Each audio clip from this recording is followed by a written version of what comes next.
Hello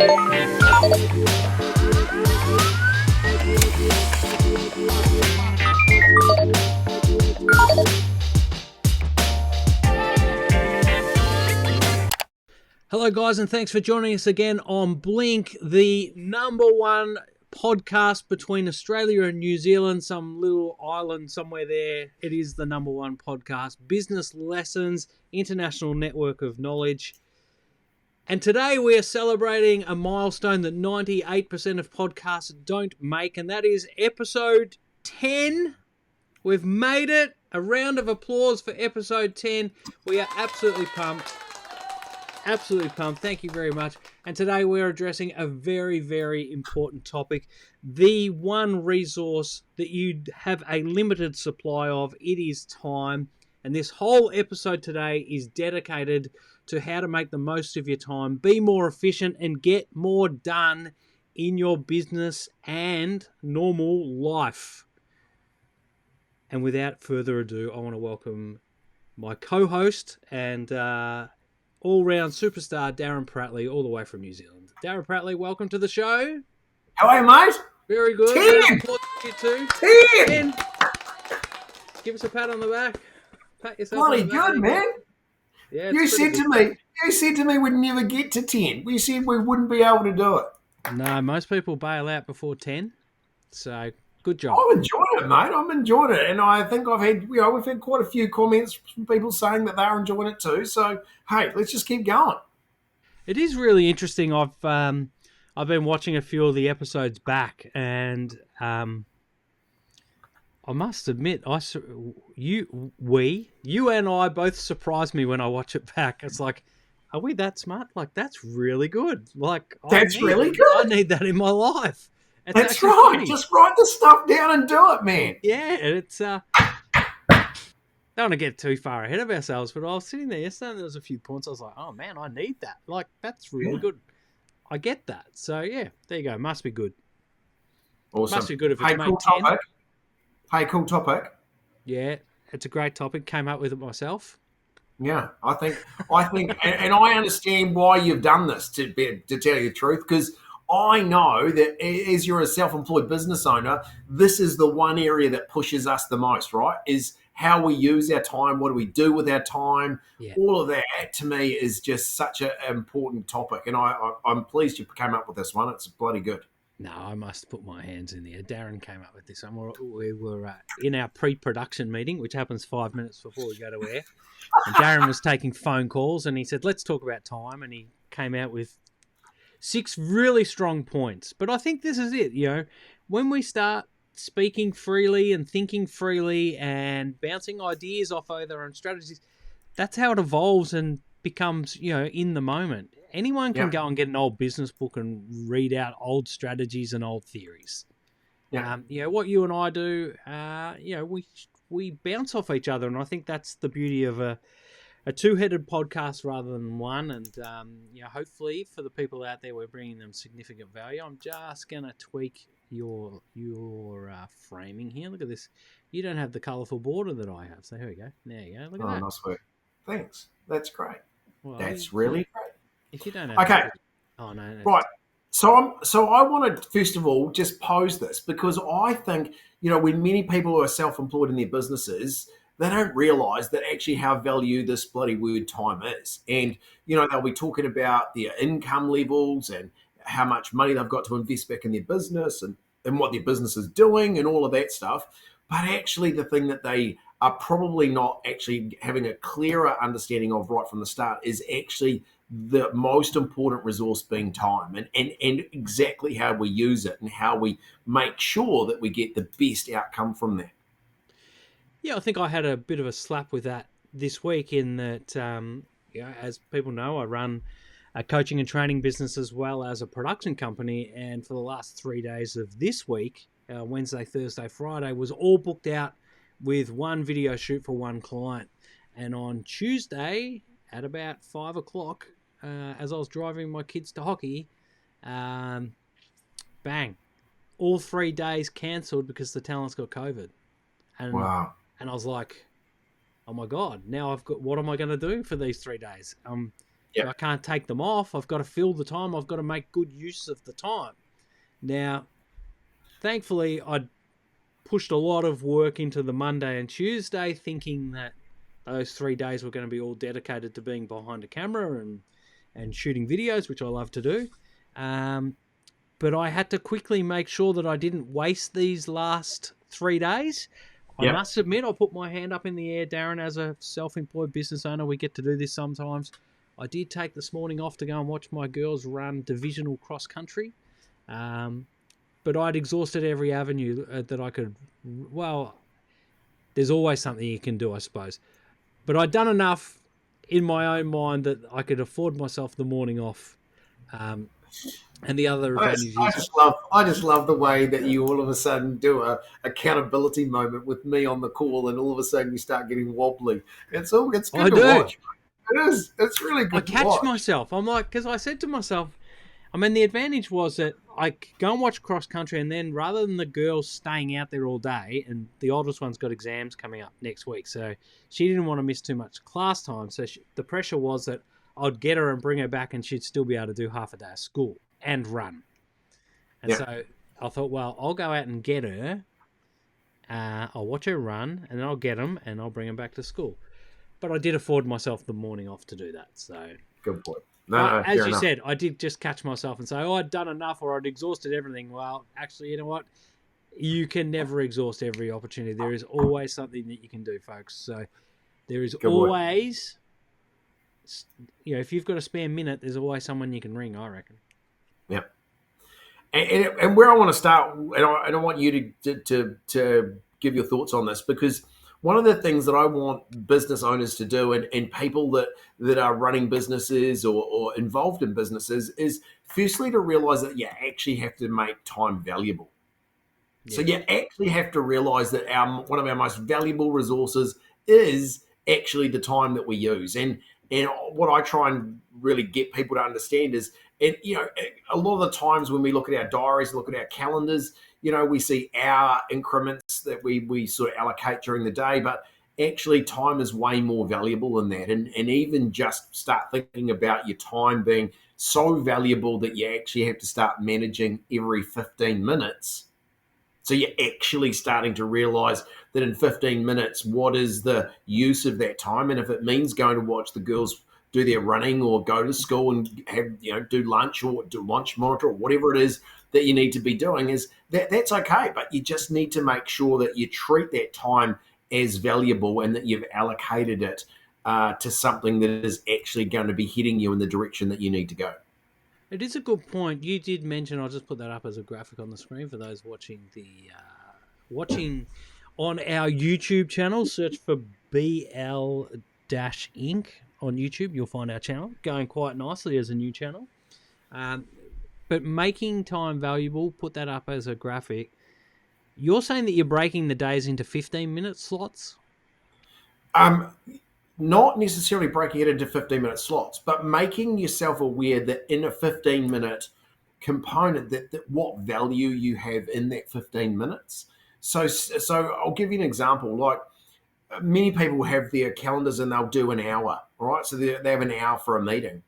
But if you could do that same meeting in 45 minutes, what could you use that other 15 minutes for? And all of a sudden, those 15 minutes become so valuable, because as you said, you can make another phone call. You could identify an opportunity that could generate you a large sale. So just by realizing that if I can just incrementally flog some time out of my day, it's not necessarily wasted, but it just sort of slips by, and actually take some of that time and put it into a really useful component, man, oh man, you start to be able to create some real value with time that may have traditionally slipped you by. Yeah, that's really interesting. There's definitely, I think, particularly if you're running your own business, there is a battle around lost minutes. Yeah, totally. Lost minutes is what I call it. And especially with work from home, there's a lot more people working from home now. And I've been working from home since 2013. Yep. And at the start, I wasn't that great at it. I used to lose minutes, and then probably more recently, I've started to lose a few more minutes as well. In the middle, I was pretty good. And those things, I think you can lose minutes around things like talking to the neighbours. Yeah. Doing chores around the house, like hanging out the washing, because, you know, Mrs. Creek or Mrs. Pratley hits you up with, hey, I'm just putting on a wash. Can you hang it out sometime today? Sure. Yep. No problems. But then, it ends up being lost minutes, or there's something you need to do in the backyard, or, that you can easily lose minutes by doing things that aren't business focused, I think. And I think you're right. I think the first step is to make sure that you recognize time as valuable, and then you're less likely to get distracted by those chores that drag you away and could probably wait till the weekend. And the part of that is that you realize that actually when this time becomes valuable, you start making better decisions with it. All right. So you start making better decisions about what am I going to use this time for? How am I going to put the task that I've allocated for today in that time frame? What am I going to actually focus on first, and how much time is this going to take up? Because as soon as we start to realize that, hey, this time is actually valuable, then all of a sudden we start to make smarter choices about how we're going to use it. And a good one for me was about a year and a half ago. My EA in my office and my general manager of my office both sat me down and said, look, we just need to get you thinking about where you're spending your time and where is all this time that you have going. And we did some analysis on it of, what meetings I was going to, where I was spending my time. And all of a sudden we started to realize that I was investing a whole lot of time in some things that probably weren't helping me achieve the goals that I wanted. So I actually then started to, and the word that I put in there was become a bit more selfish about actually allocating this important time to actually the things that I really wanted. And I know for me that made a massive difference in my business and my success, because I was actually now putting and applying time to the projects that needed to get done. So how do you get over the guilt? Because it is a bit, because when you're working from home and running yourself, it becomes a relationship issue, doesn't it? Yep. And I think the thing is, there are a whole lot of things that are important, right? So if putting out the washing is important, it's in your time allocation and you do it, right? Because it's important to you and you need to do it. So it's more, and this is where when people say it becomes our time management, I just go, we don't get any more time. No one gets more time. You've got this, everyone's got the same amount of time. It's just what tasks we can do in the time we've got allocated. I think also there's, I think the area where it changed for me is that after the first 6 months or so, and this is the thing, like I left corporate world, ran my own business, and things boomed immediately. Yeah. And I think that happens for most people. Like you're out, you're free, you've got a network of people that you've dealt with from your corporate world, and those people want to stick and hang around. The danger period is not month 1 to month 6. The danger period is actually month 6 to month 12. Yeah. And that's when I was starting to see, the numbers and the deals started to be harder to get. The phone calls weren't coming through as readily. You're almost falling off the radar a little bit, because the novelty of you being a freelance operator or a self-employed operator falls out of people's minds. And, I think while things are going great, it's easy to lose minutes. It's easy to justify, because it's like, look at, I'm setting record. I've never earned so much money in my life. I've never had so much work in my life. But when things slow, and look, I think we can almost take this as an analogy of the market and the economic status of the world at the moment, is that we've had years of boom, and now we're starting to slow, and now's the time when you have to really protect your time. You love it. And make it worthwhile. That's exactly it. And all of a sudden now we potentially could have more time because we're not as busy as we were, or the market's not driving our activity, which takes control of our time. we're now in a situation where we've got potentially some time that we actually have to apply to different projects that we have to be in control of. And that's certainly a different skill than what we've had. We'll see. The scenario then is when you get what I call devil's playground. Yeah. You're not busy. Yeah. Right? You're not busy and you get more time. Yep. So, I think there has to be a balance, really. And I think that's what point 2 is you need to have a system, because you can sit there and flog yourself, and your product or your positioning or whatever it is can be completely irrelevant to the market, and you're trying to push a dead horse up a hill, right? Yep. So we're not talking, I think Darren and I will both agree on this point. We're not talking about flogging a dead horse. We're talking about making use of your time in a proven business model that works. Yep. So you need to almost have a third party who's looking over the top, knows how much work you're doing, knows whether you are losing minutes, or is it the opposite? Your business just ain't a business. It's just not viable. Yep, absolutely. And so while we're talking about this sort of stuff, I think it's important to note from a mental health point of view and a care point of view for people is that, we're not saying squeeze the juice out of every minute in the day if your business is no good. We're talking about, hey, we know your business is good. We know that you've been good at it in the past or recently.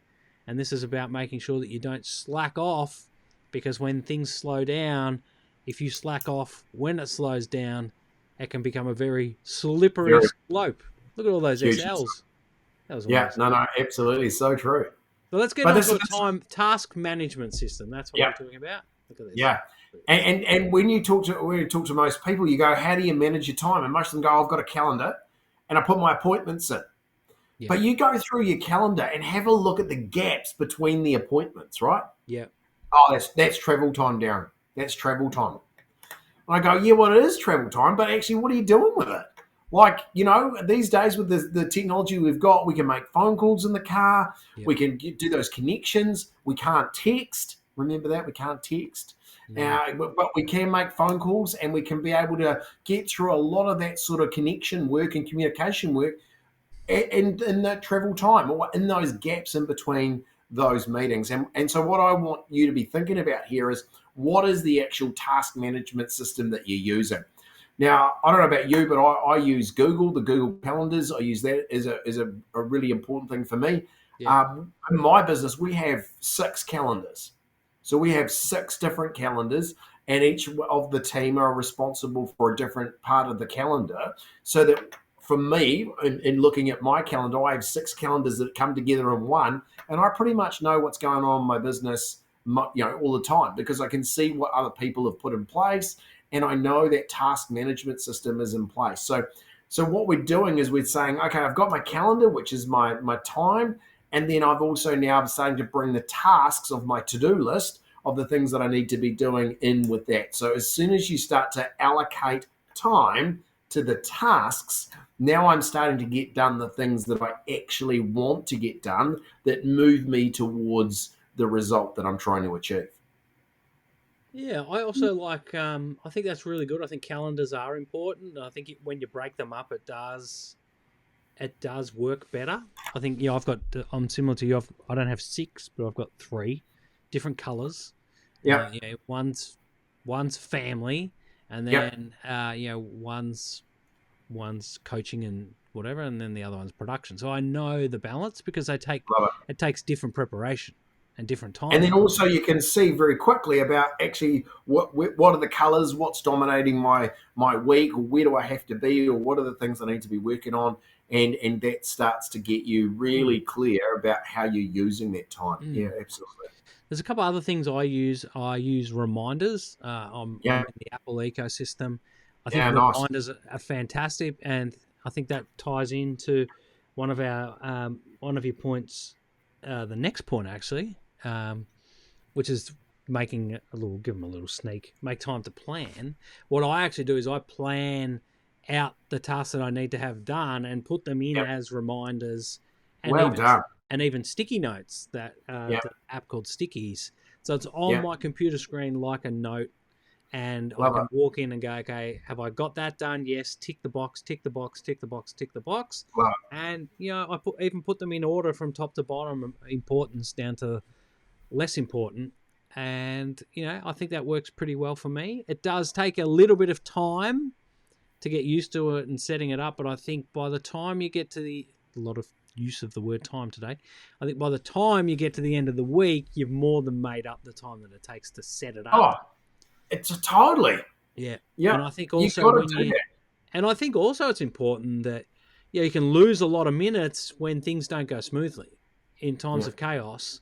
That's when you can sit there and be a little bit frazzled and sweat on what you should do next and what you shouldn't do next and what does that mean, and everything's falling apart. Well, you know what? When those shooting gigs this week were cancelled, I gave myself 10 minutes to be frustrated by it, and then I just went straight to my list of notes and tasks to be done and just got underway. And I think that's key, right? Just having that task list. And one of the things that I say to people often is have a look at your task list and tell me which on that list is actually going to move your business closer to where you want it to be. Yeah. The tasks that actually get your business closer to where you want to be. Because I seriously could make you busy 24 hours a day, 7 days a week, make you flat out, and your business would be no closer to the outcomes that you want. Right? No. So it's not about the busyness, or it's not about how many tasks. It's actually which ones you choose to prioritize, to be able to say, hey, they're in my task management system. They've been allocated to some time in my diary, and I'm going to spend the time doing it, right? Because you've been giving yourself permission that this time is allocated for those particular tasks. And just by controlling this use of the time, starts to get you in a much better way of going, actually, if I haven't got time to do stuff, then that's okay. I don't need to do this because it hasn't been coming up to the top of my priority list to have time allocated to it. And that's okay. You've got to give yourself permission to that, because you did right. There's too many tasks and there will never be enough time. So we just have to be able to be very clear about how we and what we focus on. And I apologize for those watching on YouTube. We have actually had a little bit of a technical issue with the graphics. I'm putting them in as we go, so if you see me looking away and typing, it's no disrespect to Darren. I'm just getting these graphics on, and then they're popping up and zooming and moving, and so but that's it, right? We're making better use of our time. Let's just do it on the run. The message is still going to get across the same. Okay, it might be a little bit bumpy. Well, you know what? It's not TV. We don't work for Oprah. Yeah. Right. Next one, number 3, make time to plan. And that's what I'm meaning, right? Yeah. So the ability to actually have a look at your week ahead and go, actually, this is what I want to achieve by the end of the week, and actually going, there's the time that I'm going to put in place to actually get those outcomes, and that gives you the structure every day. I hate it when people turn up to work on Monday morning and sit there and get their coffee and sit there and go, right, I wonder what I'm going to do, right? It does my head in. You've just spent half an hour to 45 minutes in the car to get to the office, and you weren't thinking about what you're going to do? And sorry, what were you doing on Friday night just before you left the office to go, actually just take 15 minutes and make a plan of how you're going to use your time next week? What are the things you're going to focus on? When are you going to do this? When are you going to do that? When are you going to make sure that these 3 things here, which are really important to you, are actually completed by Tuesday? So lock it up, lock it in. Yeah, I think Elon Musk has a really good quote around this. He said, if you give yourself, I don't know the exact words, so I'm going to paraphrase it. If you give yourself 50 years to achieve something, it'll take you 50 years. Yeah. Right? But if you give yourself 5 years to achieve something that takes 50 years, you'll be much further along than if you gave yourself 50.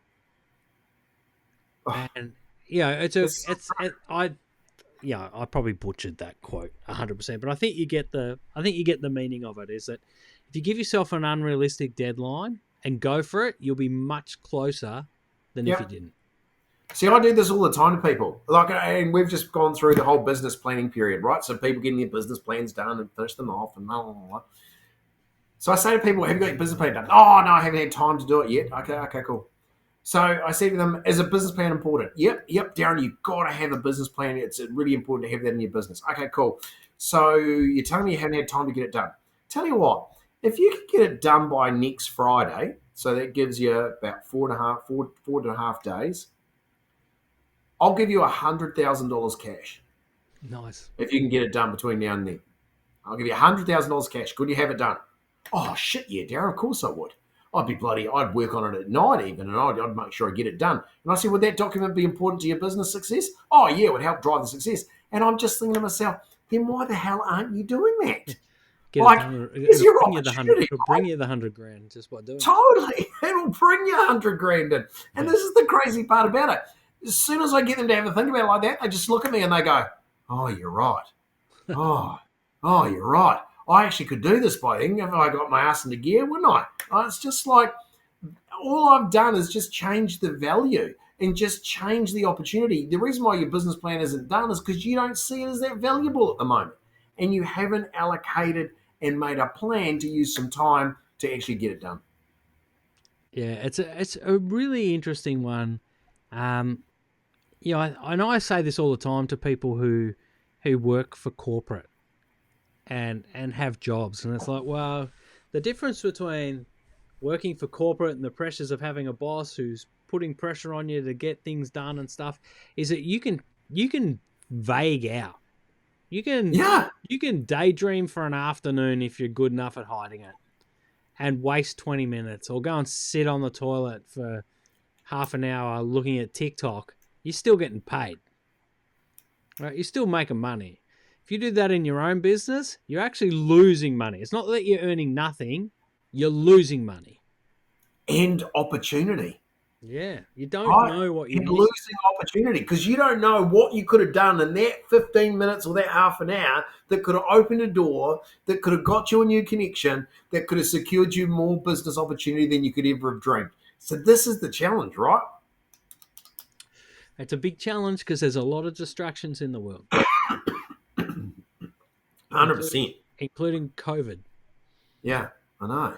And that's just recovering from COVID. Look at him. Yes, I am feeling much better, actually. Can you not tell? I'm really, I'm happy. I'm on to it, sir. Are you sure those human modified bat bacterias have made you look a few years younger, Darren? You should go and have some work done. Get some work done while you're just telling the world you're having COVID. Anyway, let's get on to number 4, because number 4 is all about speeding it up, right? Hold on, I've just got to let me get the graphic down. There goes number 3, and then we'll put number 4 up. Here we go. Speed it up. Now, here's my question to you, and I want you to tell me your honest answer on this one. Yep. Who taught you to work at the speed that you work at? No one taught me. No, that's right. Maybe at school there was some pressures. At school. Oh, maybe. Yeah, maybe. Well, I've got an interesting angle on this from school because I didn't go to a private school, but I went to a high achieving high school that started in year 9, and I was at a regular high school prior to that, so 7, 8, and 9, and then in year 10 I flipped over to the more prestigious one, I suppose. And the interesting change, the biggest change between the two, is that in the normal public high school we had 52-minute periods or classes. Right. Yep. And when I went to the high achieving high school, the periods were 34 minutes. Right. And guess what? And you know what? They probably covered the same stuff. More. Yeah, there you go. They pushed in more in the 34 than you did in the 52. And it really took me weeks for my brain to speed up. Yep. And then once you're on it and you're speeding, and I remember going back and visiting my mates from my old high school, I'm like, how can you sit in a 52-minute class? Like, yeah. How boring. Like, how bored are you going to be? And that's the thing. I think people underestimate the ability of the brain to adapt. Yep. And that, you're right. You've got to answer that question. Who taught you? Who taught you to work at that speed? That's right, because I've got a good example for you this. Like, when you go to read a book, you read it at your pace, right? Mm-hmm. You read it at your pace because that's the pace you read. But you and I both know that there are some techniques that you can learn to help you read faster. Oh, shout out to my mate Tanzil Ali, world memory champion. There you go. He's the premium speed reading coach on the planet. Right. So we need to get him. We're going to interview him, aren't we? Yeah, 100%.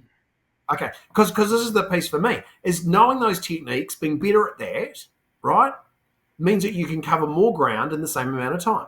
Right, but you learn how to speed that up. You learn the techniques, and this is what I say to people now in their businesses. I go, you're working at the speed you're comfortable at, but I want you to start being uncomfortable in the speed that you're working. Yes, it might be that you're going to make a few mistakes. Yes, it might mean that the grammar's not accurate. You might have missed a comma or you missed a full stop. I get that, right? But the ability for us to actually start speeding up our environment and actually getting more done in the allocated time, because what you said is exactly true. If I gave you an hour to get a task done, it'll take you an hour. But if I said, can you get that same task done in half an hour and I'll increase the reward, of course we'll go faster.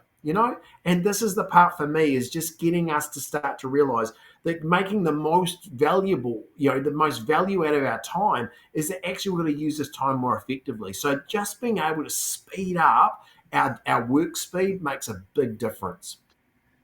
There's a lot of resistance around this speeding. Yeah, totally. And it comes from the princes and princesses of perfect.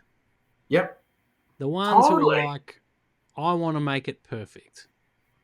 It's got to be higher quality. It's got to be whatever. And I think about this all the time. I don't want to ring so-and-so today because I haven't done enough research on their business, and I want to make sure that the phone call is perfect. Yep. And I put it off. Yep. And then what happens is you have the phone call and you actually end up having zero discussion about anything that you researched. You know what I mean? And you're sitting there and you go, damn, I could have had this done yesterday and I'd be yesterday. Yeah. And I think that's the key of getting out of your own way, not wanting everything to be perfect, but what's the next step? So aim for volume, especially if you're launching a business. Aim for volume over perfect. Yep. And just realize, just as you go through your day, just be aware of your natural speed. Yep. Just be aware of how quickly you walk to the car. Yep. Just be aware of how quickly you make the sandwich. Just be aware of how long it takes you to make a cup of coffee. Just have an awareness of your natural speed. Because as soon as you have this, you start to go, you know what? I could have done that quicker.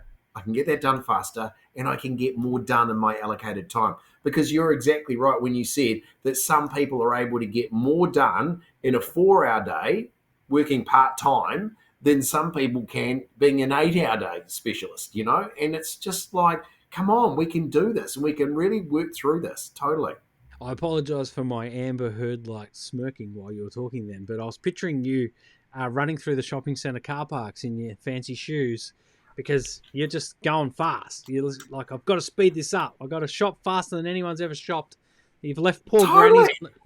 You've left poor granny bodies on the Get out of my road. Bodies on the floor in the supermarket. All these old grannies that you've mowed down just to get it done faster. I bet you go. You check yourself out because you're faster with the boop boop boop boop barcode. So what's the topic today? What's the topic? Time. Time is the most valuable resource. Time. Get out of my way. I tell you what. So we've got to use it. And I'll tell you another bit that made me smile is that you were talking about how people can get more done in half a day than other people in a full day. And I was actually reading an article yesterday on the news, actually last night, where a guy has taken advantage of the work from home scenario. And he went and got himself 2 work from home jobs and was doing them both at the same time. And he was doing it quite successfully. He was doing it quite successfully for about 6 months, and then I think he sent an email to the wrong email, and it undid him. But I'm like, oh, you're genius! I think he's sitting there with 2 6-figure jobs, and he was doing them both. That's it, right? If you can get it done, you can get it done, and if the people around you aren't aware of their time and they're not speeding it up and they're too comfortable and they're just cruising, you get in there and have a crack. Look, I think in most businesses at the moment, get in there and have half a crack and you're going to be a star. You can actually have 2 jobs. Yep, 100%. And you do it all from home. And you know what you do? What would you do? How would you plan out your day? I'd say, okay, I'm going to do this job in the morning, and then this job in the afternoon. Look, you're even trying to work out how to do it. Or you wouldn't get away with it. Maybe what you'd have to do, you'd have to get up a bit earlier. And this is what I really like to do. I get up earlier, and I get all my emails done. Yeah. Like I spend half an hour. I just sit here and I just go bang, blast out all my emails. Bang, bang, bang, bang, bang, bang, bang, bang, all done. And then I go and have a cup of tea. And I say, I kiss the wife and kids goodbye for school. And then by the time I've had the cup of tea and done that, I get back and I'm starting to get responses. Yeah, but I think this concept of working 2 work-from-home jobs without telling the other job bosses that you're actually doing it, I think it's genius. I think what you'd have to do is get up early in the morning, and between 7 and 8, spend half an hour sending all the emails to one job, and then half an hour sending all the emails to the other job. So then both bosses are like, wow, look at this guy. He's on fire. Like, he's the main guy, right? Or girl. This is genius. But then you can't go missing for too long because work from home, they're pretty hot. Yeah, so you're going to have to have a pretty good... You're going to have to have a pretty good double calendar system. In fact, you might need to get a tricky one where if you get a booking for your other job, it shows up somehow as a phantom booking in the opposite job, right? So you don't get double booked because you can't do double Zooms, right? You can't do 2 Zooms at once. It's too much. I'm just going through this concept Darren, now. It's too much. No, Darren, this is the future. This is it. This is how you turn your skill that you'd be paid in a corporate job $100,000 a year for, and you turn it into $200,000 a year. Imagine it though. If you were, what jobs could we do where we could do 2 work from home jobs at once? You could be an administration person for real estate agencies. Oh, of course. You could do both. But the only problem is when the person comes in the front door and you're at home, it's a little bit of a problem. But you're right. Like doing an admin role for a support team, absolutely could do 2 mobile phones, 1 for each business. Totally. What else? I'll tell you what. Who else could do That's a smart one. I tell you what, that's a smart one because there's a real need for that. Is actually the ability to share the cost and having someone to work to support 2 agents at the same time. So I tell you what. No, that's the wrong way to go. Because then they halve... No, but that's a good option, though. No, but then they halve your pay. Because they say you're only spending half your time working for me and half your... You never tell them. Yeah, all right, good idea. Never tell them. When have you ever been... Well, it's been a long time since you've probably sat in a job interview, but... And me. I haven't. I've never seen a job interview for a bloody... I can't tell you when, actually. Either of them, but I'm pretty certain that there is not a question on the job interviewer's list that goes along the lines of, do you have another job and do you plan on keeping it? I don't think that question's on the list. So I don't think it is. I think it's plain sailing. I think this is a thing. I hope one of our listeners does it. I'm going to number 5 because I'm telling you now, the speeding up concept, you've just taken me down a rabbit hole here and I'm just starting to go, geez, that's actually not, you're going to be watching that. But control time use. What's that all about? Oh, well, you got to control your time use. That's cool. So if you've got 2 jobs working from home, you got to control your time. You've got to be. I think what it is. This is the pace. You go. I just think this is about actually being determined that we've actually made time valuable. You're going to speed it up, but you're actually going to spend the time where you want to spend the time. You're going to be in control of this. Yeah, I think there's a real concept or a real power. I think Mark Zuckerberg said this at one stage. There's more power in saying no than there is. It's easier to say yes. It's hard to say no. So there's more power in saying no, particularly to no to meetings that aren't going to serve you. And the way that I get around this is I put those tasks on a list in reminders or sticky notes or whatever it is. There's so many apps around, Slack, all of them, Monday. They're basically just project management tools. If you prioritize it and so then a meeting comes up, maybe someone rings you and says, hey, will you come to this 1 hour meeting about this maybe potential pie in the sky startup job that might eventuate in 12 to 18 months, well, I'd be sitting there saying, well, you know what? We can just do it over the phone. Totally. Absolutely. So you're controlling the time use on that. But on the flip side, this week I was chasing the CEO of a big group of companies. He's away at the moment, and he said, look, speak to my PA. So I went to the PA. I said, I've been speaking to this person. They want to meet with me. I want to meet with them. Here are some dates. The PA came back and said, oh, yeah, I've got a date for you. And she booked me in for a Zoom call. And I'm like, no. So I just went back to her and said, no. Look, I don't want to do this on Zoom. I'm going to drive down to come and see him face to face. Yeah. And it's because I know I'm controlling my time use. This meeting face to face would be worth my investment of time. Totally. Where someone I'll give you an example. No interest. I'll give you an example of this one around controlling time use. So you go into a meeting, right? How many people go into a meeting and start the meeting off by saying, hey, everybody, just want to let you know that I've got 45 minutes allocated for this meeting. So I appreciate it if we could just get through this meeting in the next 45 minutes. Right?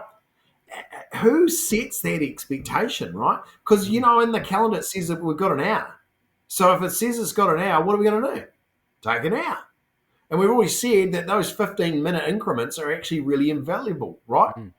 So all of a sudden, the ability for you to start to control the use of your time just by saying to people, hey, this is the expectation that I have. This is how I want to control the use of my time. And as soon as you start to do this, you actually start to put the importance around the tasks and allocate the amount of time to get the job done to the level that you need to. And I think this is the part where you've just got to have these techniques and put those systems in place so that you are controlling how you use your time.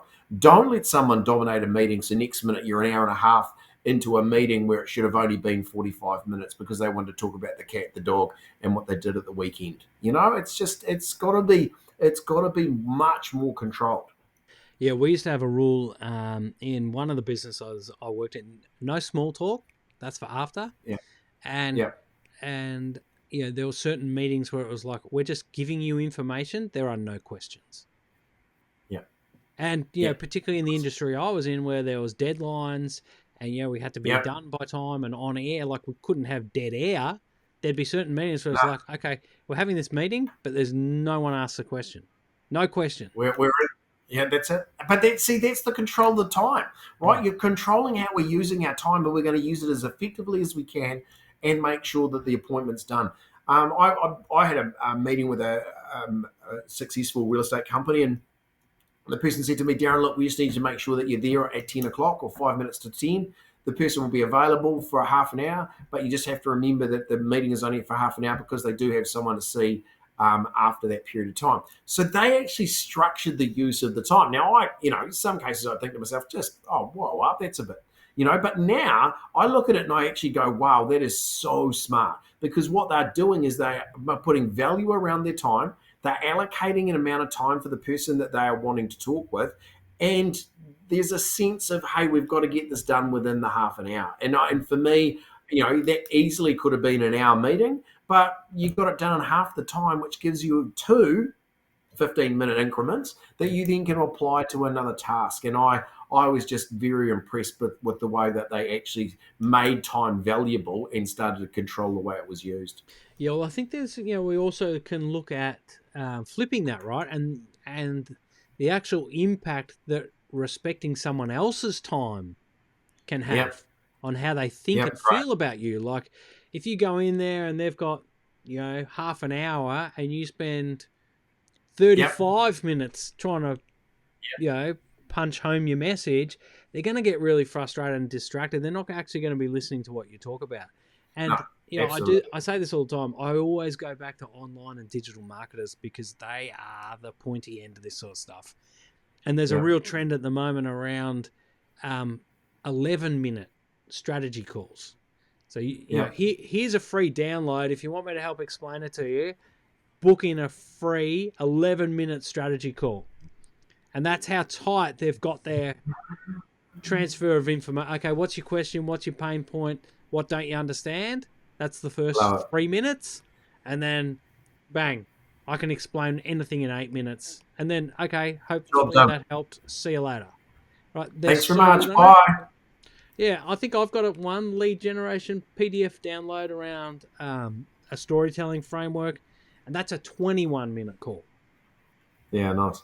Because I know if that goes over a little bit, it still probably only gets me to 25 minutes, maybe 28, and then bang, I know that in my calendar I can have another one booked for the half hour, and not go over, because once you get over, you're running behind and it turns into a nightmare. So I think sometimes if you go in with the idea of shortening your meetings, I know it's a real trend to do that at the moment, but shorten your meetings well below the actual deadline, because Darren, the people that are attending that 1 hour meeting that all of a sudden is only running for 45 minutes. Yeah. They're going to waste the 15 minutes because that in their calendars they've probably got another 1 hour meeting straight after it. And you then got another 1 hour. And that's what I'm saying to you. And all of a sudden after 4 meetings, they've wasted an hour. That's it. Because of all those 15-minute blocks. And that's why you've got to control this, right? You've got to make sure that you're actively controlling how you use your time. So really, really important. Yeah. Last one. All right. Meeting efficiency, mate.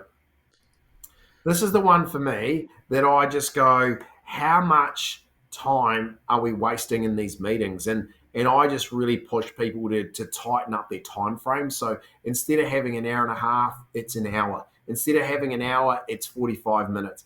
And that we actually require the team members to actually have done some pre-work, right? I see this all the time when people rock up to a meeting. Oh, I forgot my pen. Oh, I haven't got any paper. Oh, what do I need to do here? It's like, oh my God, are you serious? Like, get some pre-work done to these meetings so that we actually can get in, get a really efficient meeting done and get out the other side, so that we've still got, time that we can allocate off to other tasks. But if we're just going to come in and then all of a sudden have to, do the whole understanding of the project or the task or whatever we're needing to discuss and having to do that from cold, it just takes too much time, and getting everybody on that page where they could have done that with a bit of pre-work makes such a difference. Yeah, well, over here in Australia, when, we've got these things called mobile phones. Seriously? Yeah, and they've got an app. They've got an app on them called Notes. We're just starting to get them. Oh, you've gone beyond the Nokia 3110 or whatever it was, right? So you can actually take notes on your phone. You can actually record the meeting. So if you don't have a pen and a piece of paper, you can still type into your phone your notes. And guess what? Yes, it'll turn it into a typed document. You'll be able to email it and file it. I'm fine with that. I'm fine with that. But the ability for you to be able to record the content, be able to take it away from the meeting, making sure that you've got all the information needed in a short amount of time. If it means you can do it on the phone, great, that's excellent. But I'd prefer you to have a pen and paper as well, just to be able to record the conversation or the stuff that we need to, and then be able to make decisions about, hey, what we're going to do from that meeting. And that's where the efficiency comes from, right? Is what do we get out of this meeting? What are the things that we're now going to do from this meeting, and make sure that we actually put some accountability around those? Because, you and I see it all the time, that these meetings are had and all the conversations are had and all the ideas, but the actual practical delivery of that content just doesn't hit the ground. And I think now just creating more efficiency around those meetings so that it does really helps value your time. So a 1 hour meeting's dead? I hate them. I really do. Seriously, I just go, if I can get them to 45 and actually get that done in 45 minutes, how valuable is 15? How valuable is that 15 minutes? My little 5-year-old Brookie, she is so bloody good. She's amazing. But she goes to me, Dad, can you just play cards with me? Can you play cards? Just for 15 minutes, we'll just play cards. Now, I just keep thinking about it. How valuable is that 15 minutes for her and her world? Just 15 minutes playing cards with Dad. How valuable is that for her and her world? And I sit in my office and I go, I've got to start realizing that the value of 15 minutes is so much more valuable than the time that I've been using. And I've got to go, right, what am I going to do with the 15 minutes to make it just as valuable as playing cards with Brookie, you know? So when you're playing cards with Brookie, and I imagine you're playing Snap, you just be like, snap, snap, snap. You get it done, you smash Brook, you're done, I'm out. I'll play a second game with you. I'll play a second. Double or quits. Double or quits. Double or quits. Double the housework, huh? Double the chores. No, you can make me a cup of tea. If you can make me a cup of tea, I'll play another game. But I think, hey, who's to say that if you're saving these minutes and being more efficient in your time and being more efficient in your business, the actual reward is that it does free you up for more time with your family. And surely that's the ultimate goal, right? Ta-da! The perfect summary.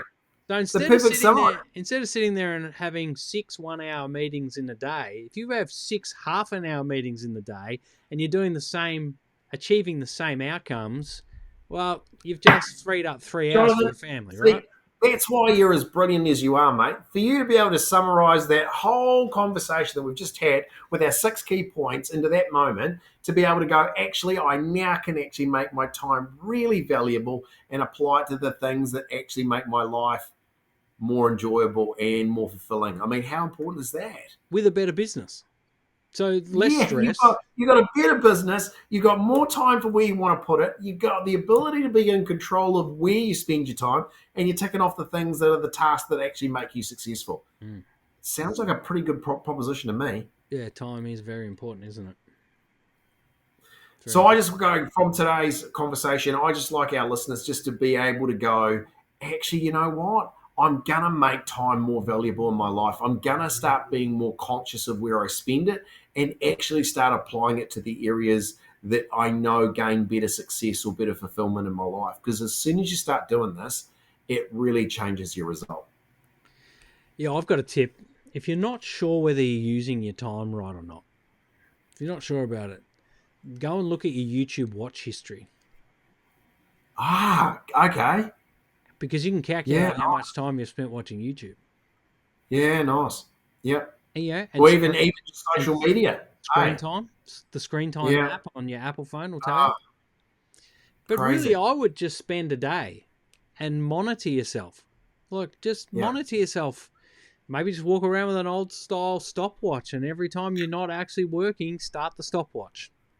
Yeah, love it. And don't clear it or reset it for the whole day. And then when you get to the end of the day, 5 o'clock, 6 o'clock, whenever you knock off, have a look at the stopwatch and see how many minutes.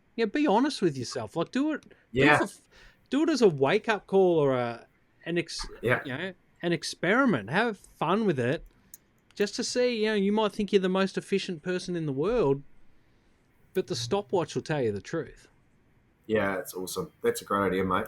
Because I think the thing is you being able to do that self-analysis and be able to give you the permission to start going, actually, I'm going to control my time better. I'm actually going to start applying it to where I want to be, and I'm going to actually get away from the things and the distractions that accumulate and suck up all my time and make me feel really busy, but actually not achieving much. Yeah, I think I'm in a scenario at the moment, and I caught myself doing this yesterday. We've got the new neighbours, I think I mentioned in the last episode, and it may be a meth lab, I'm not sure, but it could be, potentially, allegedly. But they haven't been home the whole week. The humans haven't been home for the week. But there's 3 dogs in the backyard. And these dogs haven't got enough cover. They're right in a laundry with the door open. There's 2 puppies, they're cold. I don't know I haven't seen anyone come back to feed them. And I started catching myself, because I care and I'm concerned. I'm catching myself going out and checking on these dogs to make sure they're okay. And I'm like, well, do I go and I've got an old kennel in the shed. Do I go and dig it out and clean it and just drop it in the backyard so these puppies have got somewhere to do? And so I start doing that, and it's like, you know what? I've just wasted 40 minutes worrying about some other bloke's dogs. I don't need these distractions. Surely I just need to ring someone. If it's on my conscious, take 5 minutes to make a call because it's a lot more efficient than spending 45 minutes thinking about whether I need to help or watching it. Well done, mate. Love it. So good. That's a hard one. And, I think, I'm coming up as well. Next door's going to, they're going to start renovating that block. And I don't think I can be here for it because I'll be out there making sure that the builders aren't wrecking the fence or aren't digging too close to the boundary or aren't parked across my driveway. Things that, if you were at work in the city or in an office, you wouldn't care if someone parks across your driveway during the day. But when you work from home, even though no one's coming or going in the next 2 or 3 hours, if someone parks across your driveway, it irritates you and becomes a time-sucking issue. So sometimes working from home isn't the answer. It can be a time suck. That's it. Yeah. I agree.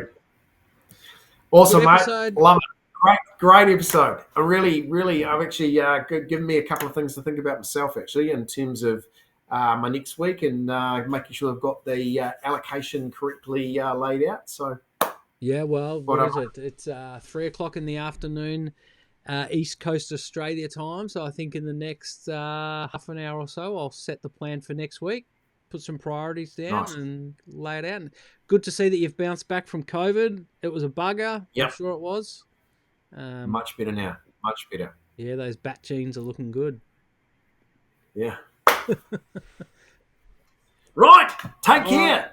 All right, guys. Thanks for watching. And episode 10 done and dusted. Here's to hit another 90. That's the target. Let's get to 100. Make sure you're subscribed across all the different platforms. You'll find us on iTunes, Spotify, and all the other major platforms that carry podcasts. And, of course, the YouTube channel where you can see our beautiful faces and feel as though you're actually in the room with us. And and you can witness Darren bumping his desk and making his camera jiggle around, and that's always a little bit of fun. But there you go, he just did it again. See, mine doesn't. I can move up and down. My camera doesn't jiggle. Yeah. My camera don't jiggle. It folds. I've got a question for the audience today. I want them to give us a question or something that's happening in their business, an issue, a drama, a challenge, and I want us to add that to our next episode, right? So get someone to give us an issue, a challenge, a problem, a drama, and we'll work on that as well. Leave a comment. Leave a comment below with any problems or challenges that you're having, and we will. I think that's a great idea for episode 11. We're going to have a few people with different problems, and we're going to tackle them. Maybe we'll even get them on to deliver their problems live. That's a good one. All right. See you, everybody. See you soon. Everybody. Thanks for watching and listening. Don't forget to share this with your friends. See ya.